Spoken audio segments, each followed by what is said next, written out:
అచ్యుత పరబ్రహ్మణే నారాయణాయ నిరాకార సాకార పరవ్యూహ విభవాంతర్యామి అర్చార పంచారుషేయ ప్రవరాన్విత అచ్యుత గోత్రోద్భవాయ విభవ వాసుదేవ ధర్మణః పుత్రాయ వేదాధ్యాయినే అచ్యుత పరబ్రహ్మణే ఆదినారాయణాయ ఆకార సాకార పరవ్యూహ విభవాంతర్యామి అర్చావతార పంచారుషేయ ప్రవరాన్విత అచ్యుత గోత్రోద్భవాయ భద్రాచల శ్రీరామనారాయణ స్వామినే వరాయ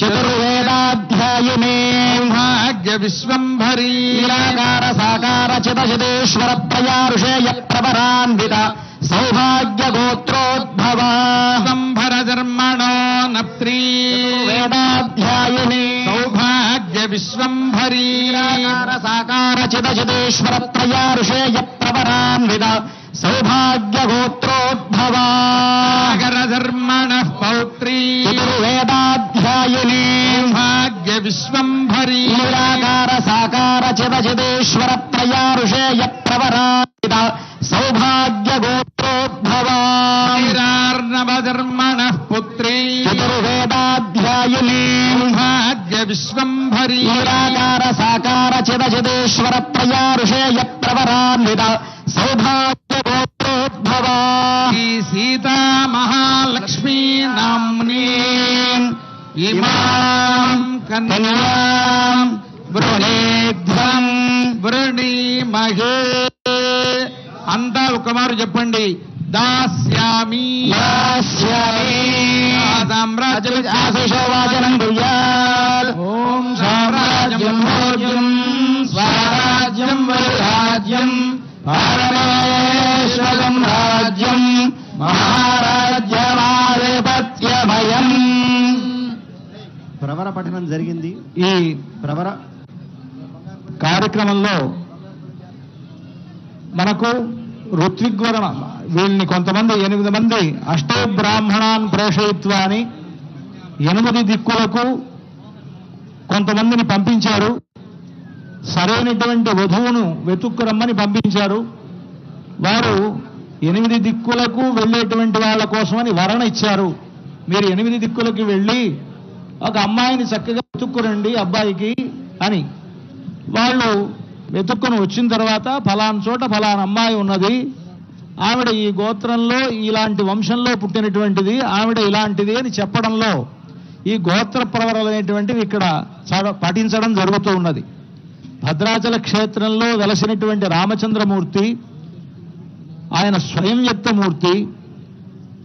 రామావతార పరిసమాప్తి తరువాత భద్రుడు అనేటువంటి మహర్షి చేసినటువంటి తపస్సుకు మెచ్చి వైకుంఠం నుంచి శ్రీమన్నారాయణుడే ఆయన ముందు శంఖచక్ర ధనుర్బాణధారి అయి అక్కడ వైకుంఠంలో ఉండేటువంటి లక్ష్మీదేవి సీతమ్మగాను అక్కడ ఉండేటువంటి ఆదిశేషుడు లక్ష్మణస్వామిగాను అనుసరించి రాగా ఆ సీతాలక్ష్మణ సహితుడై చతుర్భుజ రాముడుగా ఆ భద్ర మహర్షి ముందు సాక్షాత్కరించాడు.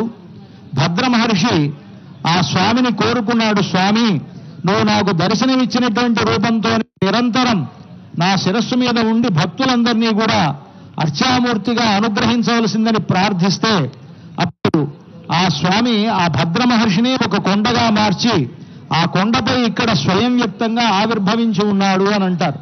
ఈ క్షేత్ర పురాణం ఆ విధంగా చెప్తున్నది.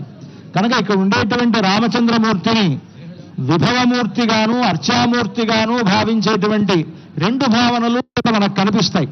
ఇలా అర్చామూర్తిగా ఉండేటువంటి ఈ స్వామి పాంచరాత్ర ఆగమ శాస్త్రాన్ని అనుసరించి అర్చామూర్తికి చెప్పవలసినటువంటి గోత్రములను ఇక్కడ స్వామికి ఇక్కడ వినిపిస్తారు. ఇక్కడ ఉండేటువంటి రామచంద్రమూర్తి అనంత వేదాధ్యాయిని, అంటే వేదములు అనంతమైనటువంటివని చెప్తున్నాయి. భరద్వాజుడనేటువంటి మహర్షి చాలా కాలం వేదములన్నీ అధ్యయనం చేయాలని ప్రయత్నించినా అనంతములు వేదములను తెలుసుకొని అది మన వల్ల సాధ్యం కాదనుకున్నట్టు ఆయన. కనుక అలాంటి అనంత వేదం అనంతావే వేదా ఆహా అని వేదములు అనంతములు, అటువంటి అనంత వేదాధ్యాయి భగవంతుడు రామచంద్రమూర్తి.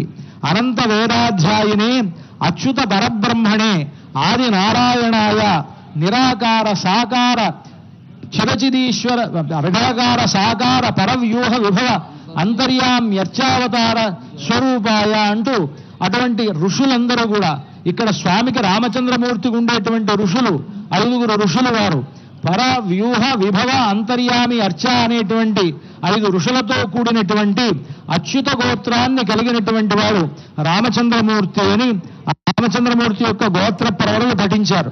ఇక సీతమ్మ వారు కూడా ఆ రాముడికి తగినటువంటిదిగా ఉండాలి కదా, అందుకని సీతమ్మ వారి గోత్రం ఏమిటి అని అంటే ఆవిడ గోత్రం సౌభాగ్య గోత్రం అని అన్నారు. ఆవిడ సీతమ్మ వారు చతుర్వేదాధ్యాయిని 4 వేదములుగా ఉండేటువంటి వాటిని అధ్యయనం చేసినటువంటి ఆవిడ.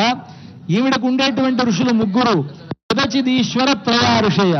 చిత్తు అచిత్తు ఈశ్వరుడు అనేటువంటి తత్వములు ఏవైతే ఉన్నాయో ఆ తత్వములనే ఋషులుగా కలిగినటువంటి గోత్రం సౌభాగ్య గోత్రం.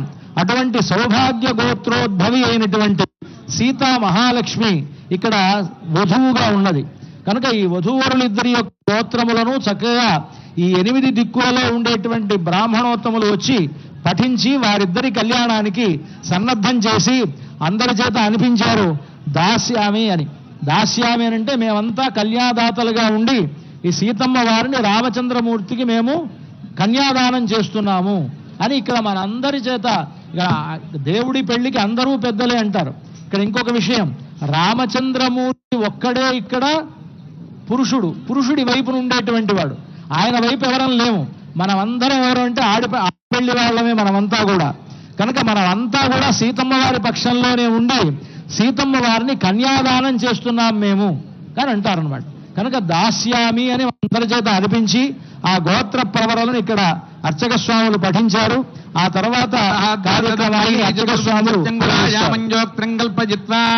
సుగంధనానులిప్య తండులోపరినిధాయ అర్యమణం సోమగం రాజామిద్భ్యాం మంత్రాభ్యామిభిమంత్రియ ఓం అర్యమణం బృహస్పతిమింద్రం దానాయ చోదయ వాచం విష్ణుగం సరస్వతీకం సవితారం చ వాజినం సోమగం రాజాం వరుణభద్రమన్వారభామహే ఆదిత్యాను విష్ణుగం సూర్యం బ్రహ్మాణం చ బృహస్పతిం యోత్రాధిదేవతాజై శ్రీ మహాలక్ష్మ్యై నమః ఆవాహయామి.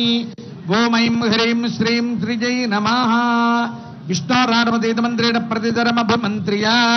ఓం విష్ణోరారమసే విష్ణో పృష్ఠమస విష్ణోస్నేత్రే స్థో విష్ణోస్యోరస విష్ణోర్ధ్రువమస వైష్ణవమస విష్ణవేత్వాంత్రేణ యజ్ఞోపవేతమంత్రియ. ఓం గంధద్వారాంగురాధరిషాం నిత్యరుష్టాంగరీషీం ఈశ్వరీం సర్వభూతానాం తామిహోపక్వయే శ్రియం. యజ్ఞోపవేతాధిష్టాన దేవతాజ శ్రీమన్నారాయణాయ నమః ఆవాహయామి. ఓం నమో భగవతే వాసుదేవాయ. ఆవాహిత శ్రీమన్నారాయణాయ నమః. శ్రీ మహాలక్ష్మ్యై నమః. అర్ఘ్యం సమర్పయామి, గంధం సమర్పయామి, పుష్పం సమర్పయామి, ధూపమాఘ్రాపయామి, దీపం చ సందర్శయామి. ఓం మహామనందాయ కాలాగ్నిరూపాయ జగద్ధూమ సుగంధినే సర్వగంధవాహాయ నమః స్వాహా. ఓం ఉద్దేవ్యస్వజాత వేదో భగ్నందరవసన్నమ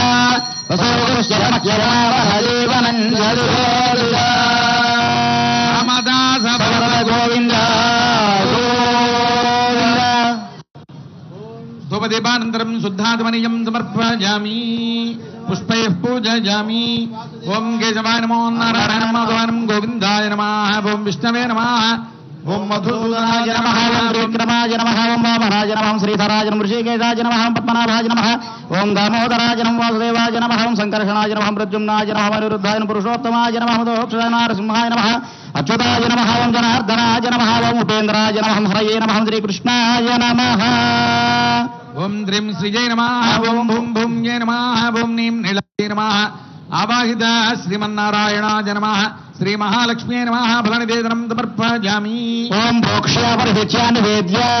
ఓం ఓం ఓం హం హం హం ఇదమిదమిదం గృహాణ స్వాహ. తాంబూలం సమర్పయామి. సువర్ణ దివ్య మంత్ర పుష్పం సమర్పయామి. యథాస్థానం ప్రతిష్ఠా క్షమస్వ. వందే రాజేతి మంత్రేణ శ్రీ సీతా మహాలక్ష్మీ దేవ్యాః కటిస్థానే యోక్త్రధారణం కృత్వా. అమ్మవారికి ధరింపజేసేటువంటి యోక్తాన్ని అందరికీ కూడా దర్శింపజేస్తున్నారు. యోక్త్రము అంటే దర్భలతో చేసినటువంటి తాడు. ఈ దర్భలతో చేసినటువంటి తాడుని అమ్మవారి యొక్క కటిస్థానంలో కట్టడం జరుగుతుంది. దేనికి కడతారయ్యా అంటే సాధారణంగా వివాహం చేసుకునేది దేనికోసమయ్యా అంటే వంశాభివృద్ధి కోసం. అలా వంశాభివృద్ధి కలగాలయ్యా అంటే వచ్చేటువంటి కన్య యొక్క కడుపు పండాలి. అదిగోండి గర్భమైనటువంటి దోషాలు ఏమైనా ఉంటే అది తొలగిపోవడం కోసం ఈ యోక్త్ర ధారణ అనేటువంటి కార్యక్రమాన్ని నిర్వహిస్తారు. అయితే అమ్మవారికి గర్భస్థ దోషాలుంటాయి అంటే కాదు, ఆమె సంతానమైనటువంటి మనందరికీ కూడా ఉంటాయి కాబట్టి దాన్ని దర్శించడం వల్ల మనకు అవన్నీ కూడా తొలగిపోతాయి అనేటువంటి భావనతో అమ్మవారికి యోక్త్ర ధారణం చేస్తారు. అలా ధరింపజేసేటువంటి యోక్త్ర ధారణని 4 వైపులా కూడా చూపిస్తున్నారు అర్చక స్వాములు. అలా చూపించి